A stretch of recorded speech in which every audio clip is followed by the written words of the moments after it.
Hello students, how are you? I think you are all in safe. Okay, so please stay at your home and safe at your home.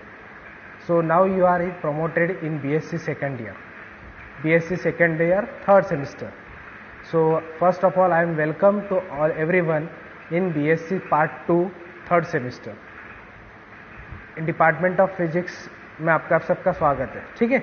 तो सबसे यावर्षी पुन्हा आपल्याला 6 units आहेत. ठीक आहे. त्या 6 युनिटमधले 2-2 युनिट सगळे टीचर्सकडे आहेत.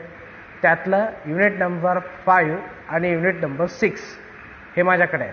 त्यातलं युनिट नंबर 6 जो आहे दॅट इज ॲटमॉस्फिअर अँड जिओफिजिक्स हा युनिट माझ्याकडे आहे. ठीक आहे. तर एक लक्षात घ्यायचं आहे की थ्रूआउट दिस PPT म्हणजे मी रोज एक 15 ते 20 मिनिटाचा व्हिडिओ अपलोड करत जाईल. त्या व्हिडिओवर तुम्हाला कमेंट करायचे आहेत. त्या गुगल क्लासरूमवरच कमेंट करायचे आहेत. What ever you like. Okay. So comment करताना व्यवस्थित कमेंट करा. इट इज पॉझिटिव्हली और कन्स्ट्रक्टिव्हली. ठीक आहे. काही सजेशन असले तर सजेशन सांगायचे. But there is no abuse language use करायची नाही. ठीक आहे. आणि सगळ्यात महत्त्वाचं व्हिडिओ लेक्चर पहा, नुसतं टाईमपास करू नका. तुमच्या असाइनमेंट्स तुम्हाला ज्या सबमिट करायच्या आहेत त्या सबमिट करा, वेळेत सबमिट करा. MCQsच्या क्वेश्चन सॉल्व करा. कारण की जर यावर्षी पण पुन्हा अजून सेमिस्टर तसंच झालं तर तुमचे हे जे मार्क्स आहेत, तुमची ही जी प्रेझेंटी आहे, हे तुमचे जे असाइनमेंट्स आहे हे सगळं कम्प्लीट होईल आणि याच्या बेसिसवर तुम्हाला पुन्हा मार्क देण्यात येईल. त्याच्यामुळे सगळ्या विद्यार्थ्यांनी केअरफुली आणि याच्याबद्दल लक्ष द्यायचं. ठीक आहे. So we start with this unit number 6, atmosphere and geophysics. So first of all, what is meant by atmosphere? So one by one word Hum check करेंगे. So what is atmosphere in geography? You learn that atmosphere म्हणजे काय, तर वातावरण म्हणजे काय, तर पृथ्वीच्या भोवती जे काही आहे, जल वायू जे काही आहे, that is called as in simple words it is atmosphere. And what about the geophysics? The term geo means it is related to the earth. और अर्थ रिलेटेड जो कुछ फिजिक्स होगा it is related with the geophysics. ठीक आहे. तो हा simple त्याचा मिनिंग झालेला आहे. सो वन बाय वन हम टर्म्स देखेंगे. आता एक लक्षात घ्या, हा युनिट म्हणजे एक प्रकारचं तुमचं 10वीपर्यंतचं जॉग्राफी आलं सगळ्यांच्या लक्षात. तर फक्त ते कशात आहे, इंग्लिशमध्ये. सो वन बाय वन आपण चेक करेंगे. सो नेक्स्ट पहले सबसे पहले special thank to Amravati university physics teacher association and Gyanpath publication, because हम जो कुछ मैटर लेने वाले हैं हम सब इसी पब्लिकेशन के बुक का यूज़ करने वाले हैं. ठीक आहे. आणि दुसरं सर्वात महत्त्वाचं, ह्या युनिटची मी तुम्हाला नोट्स प्रोव्हाइड करेल. ती युनिट संपत आला की तुमच्या गुगल क्लासरूमवर PDF फॉर्ममध्ये सबमिट होईल. ठीक आहे. आलं आहे सगळ्यांच्या लक्षात. So we start with okay introduction. The earth is unique planet because the survival of life is possible only on this planet. The atmosphere plays an crucial role among the conditions necessary for the life. The whole Earth system is formed from the atmosphere, hydrosphere, lithosphere and biosphere. याच्या अगोदर मी एक video post केला होता. त्या video जर तुम्ही सगळ्यांनी observe केला असेल केअरफुली तर तुमच्या व्हिडिओत लक्षात आले असेल की what is that, only the गॅलेक्सीमध्ये फक्त अर्थवर फक्त लाईफ आहे. ठीक आहे. आणि this earth system is form due to the atmosphere. Then the second is hydrosphere, third is lithosphere and the biosphere. So one by हम पूरा इस यूनिट में चेक करेंगे. So structure of earth क्या है? The structure of and composition of earth interior comes from the observation of earth rocks. Second, the gravity, geophysics data from the earthquakes, flow of heat from the interior and the magnetic field. Third, laboratory experiments on the surface rocks and minerals. And fourth is the comparison of earth and other planets. ठीक है. तो structure of earth में हम देखेंगे. So one by one check out करेंगे. So first is lithosphere. It is the basic solid sphere of a planet earth which consist of hard rock masses. All the spheres are attached to this lithosphere due to the earth gravity, and earth is made up of 3 concentric layers: the core, the mantle and the crust. Each layer has its own chemical composition and properties. म्हणजे आता तुमच्या फिगरवरून लक्षात येईल की काय लिथियोस्फिअरमध्ये काय 3 layer आहेत. किती लेअर आहेत लिथियोस्फिअरमध्ये? 3 लेअर. ते 3 लेअर एकमेकाशी काबर कनेक्ट आहे ड्यू टू द ग्रॅव्हिटी. ठीक आहे. तो कोणकोणते 3 लेअर आहे? तर कोर म्हणजे एकदम आतमधला पार्ट, सेकंड मेंटल, त्याच्यावरचा, त्याच्या सर्वात वरचा जो आहे आपला earth surface, that is called as a Christ.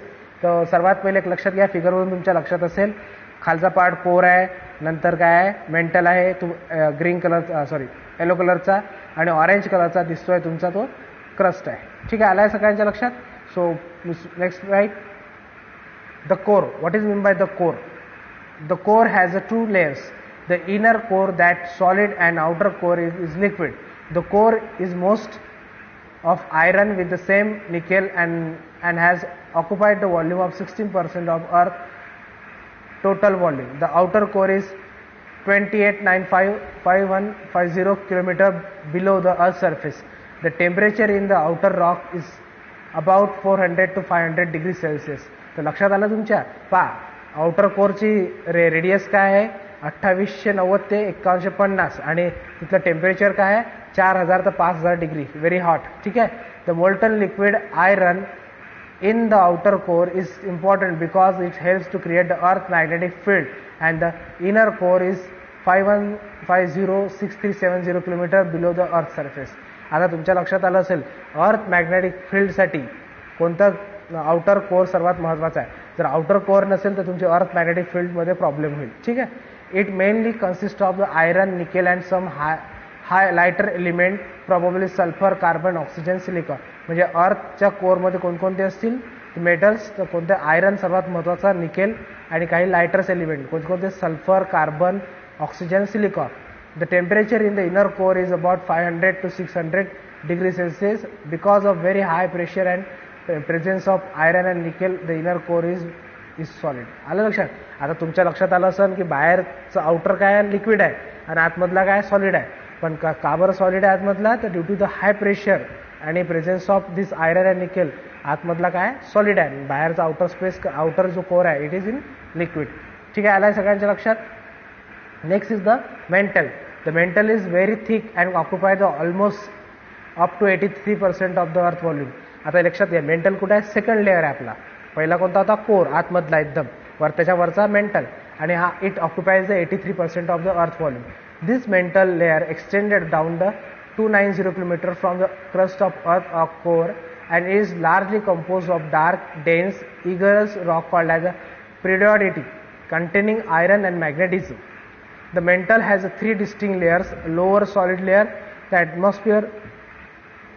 mesosphere which behaves plastic and flows slowly, and solid upper layer. The crust, the earth crust, is the outermost thin layer. The crust is made up mainly types of the rock, thousands of minerals.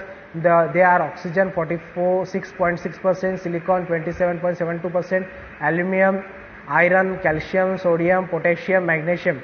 The rock present in the earth crust are solid, rigid and brittle in nature, consist of mainly the chemical elements silicon and aluminum.